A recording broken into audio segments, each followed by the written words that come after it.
We all want to study and learn as much as possible as quickly as possible. But to understand, retain, and implement what you learn is vitally important. But obviously, the speed at which you can do it is also crucial. And the quicker you can learn, the better it will be for you. In the modern, fast paced world, we are bombarded with information and we need to retain what is relevant and discard what we don't need, and we need to know the difference. In an ideal world, you will have all the time you need to given unlimited time to complete your work. Your teachers and lecturers will teach at a certain pace and you will be expected to keep up. There will be multiple subjects to focus on, deadlines for assignments, and exams to prepare for, so the time it takes you to learn becomes critically important.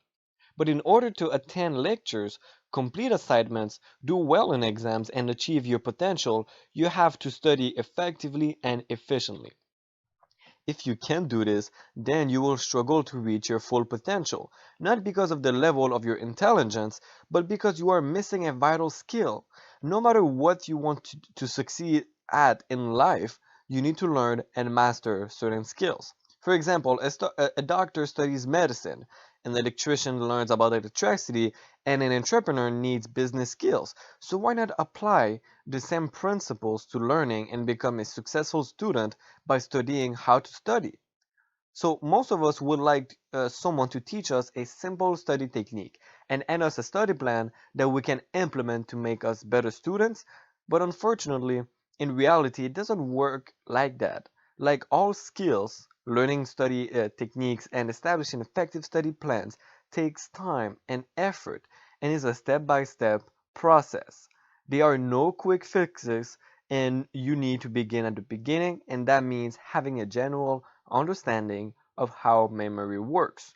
So the brain is a complex organ, and the science behind how we retain and retrieve facts is naturally complicated. But in simple terms, there are three basic steps to remembering something. So the process begins with encoding, is followed by storage, and ends with the eventual retrieval of the information when it is needed. So the first step in creating a memory is encoding. This is where the brain analyzes various sensory inputs and decide what needs to be stored and what can be discarded. Information that is worth remembering is then stored either in your long or short-term memory. So concentration is necessary to successfully encode memories. We are bombarded with information all the time, and the brain needs to decide what to keep and what to discard. And in order for the brain to properly encode a memory, you need to be paying attention. If you're not paying attention to something, the brain will not recognize it as important and will be less likely to retain the information as a long-term memory. Therefore, how much information you pay for the information you receive is an important factor in how well you will remember it later on. But once a memory has been created, it is stored either as a short-term memory or as a long-term memory. Because of the sheer volume of information we're exposed to, it is impossible to remember everything forever, and therefore the brain stores some things for longer than others. And short-term memory is obviously less useful than long-term memory when studying. So one way information is encoded into long-term memory is through repetition.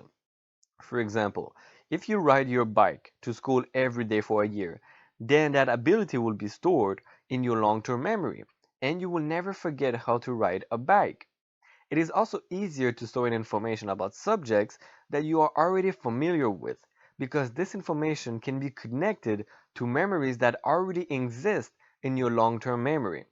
So the last step in the memory process is retrieval. It is not it is no use having a lot of information stored in your brain if you can't retrieve it and use it when you need to, like during exams or when you're giving a presentation, for example.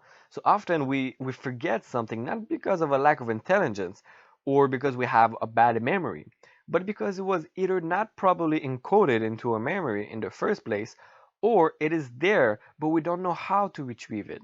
Distractions can be a stumbling block when encoding memories because distractions interfere with the encoding process. So if you study in a place with lots of distractions, you might think you will remember the information, but in reality, it has not been effectively saved in your memory. And when you have to write a test, you will not remember the facts you thought you learned, and you won't be able to retrieve them because they are not there. It's not just facts that you forget when you are distracted, but it can also mean that you forget where you have left something. For example, if you ride your bike to the mall to meet your friends, but when you want to go home again, you can't find your bike, right? So you may have forgotten when you left your bike because you were excited and distracted when you arrived, and therefore either did not register clearly when you left it, or you may not have retained information properly. But you did come with your bike, and you know that for sure, but you don't remember where you left it.